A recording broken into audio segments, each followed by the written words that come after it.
എല്ലാവർക്കും നമസ്കാരം. നമ്മളിന്ന് പോകുന്നത് കൊടുമ്പിലേക്കാണ്. അവിടെ കൊടുമ്പിൽ തേരാണ്.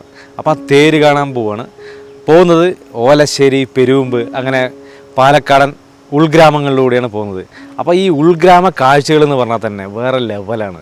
അപ്പോൾ നമ്മൾ പോകുന്ന കുറേ കാഴ്ചകളും പിന്നെ അതുപോലെ തന്നെ അവിടെ പോയിട്ട് ആ രഥോത്സവത്തിൻ്റെ കാഴ്ചകളാണ് ഇന്നത്തെ വീഡിയോയിൽ. അപ്പോൾ ഞാനെന്തായാലും ഒറ്റയ്ക്കല്ല, നമ്മുടെ കൂടെ നമ്മുടെ രാജേഷ് ബ്രോയുണ്ട്. എന്തായാലും നമുക്ക് തുടങ്ങാം, വാ. അന്ന് പൊളിക്കുന്നു, കൊടുമ്പത്തേരിന് പോകുന്നു.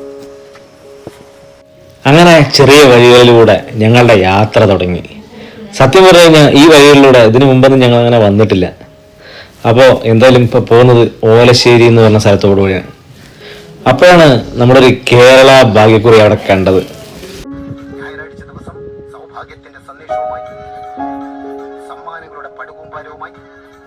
ലോട്ടറി എടുത്തിട്ട് ആ വണ്ടിൻ്റെ ഉള്ളിൽ നോക്കിയപ്പോൾ കാലം ഒരുപാട് പുറകിൽ പോയ പോലെ.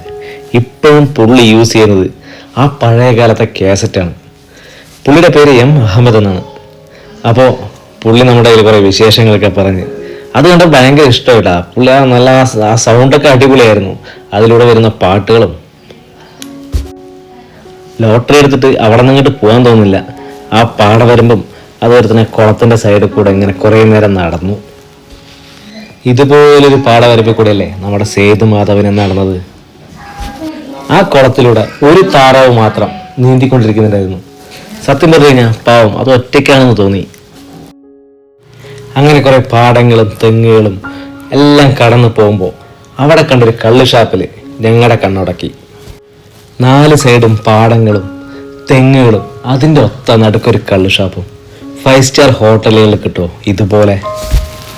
അങ്ങനെ അവിടെ നിന്ന് കുറച്ച് ഫോട്ടോകളൊക്കെ എടുത്തിട്ട് ഞങ്ങൾ വീണ്ടും യാത്ര തുടങ്ങി. സത്യം പറഞ്ഞാൽ ഇതൊക്കെ കാണുമ്പോൾ നമ്മൾ പോകാനുള്ള സ്ഥലം തേരിനാണ് പോണത്.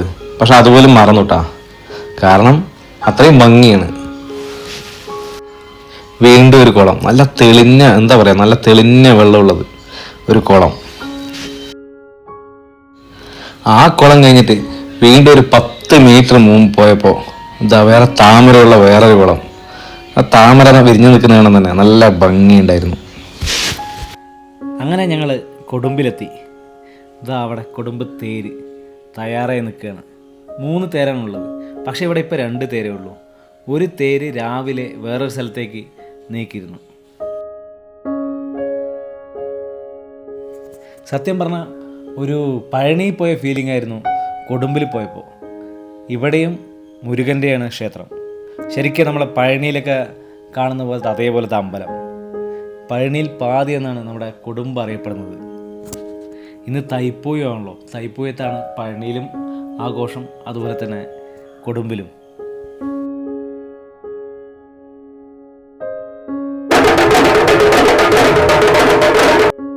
തേര് അണിയിച്ചൊരുക്കിയിരിക്കുന്നത് കാണാൻ നല്ല ഭംഗിയുണ്ടായിരുന്നു. അതുപോലെ തന്നെ അമ്പലത്തിൻ്റെ കൊത്തുപണികളും നല്ല ശരിക്കൊരു തമിഴ് കൾച്ചർ.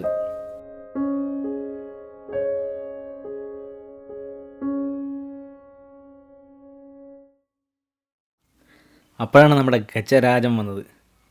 മൂപ്പര് വന്നതോടുകൂടി അവിടുത്തെ സീൻ ആകെ മാറി. ആനയ്ക്ക് നെറ്റിപ്പട്ടം കെട്ടാനാണ് ഇവിടെ കൊണ്ടുവന്നത്. പാപ്പൻ അതിനുള്ള പണി ചെയ്തുകൊണ്ടിരിക്കുകയായിരുന്നു. അങ്ങനെ നെറ്റിപ്പട്ടം കെട്ടി. ഈ സമയത്ത് ആരൊക്കെയോ പഴങ്ങളൊക്കെ കൊടുക്കുന്നുണ്ടായിരുന്നു. ആനയ്ക്ക് ചുറ്റും സെൽഫി എടുക്കേണ്ട തിരക്കായിരുന്നു ആളുകൾ. പക്ഷെ പുള്ളിയൊന്ന് സൗണ്ട് വെച്ച് കഴിഞ്ഞാൽ തീരാവുന്ന തിരക്കേ ഉള്ളൂ അവിടെ.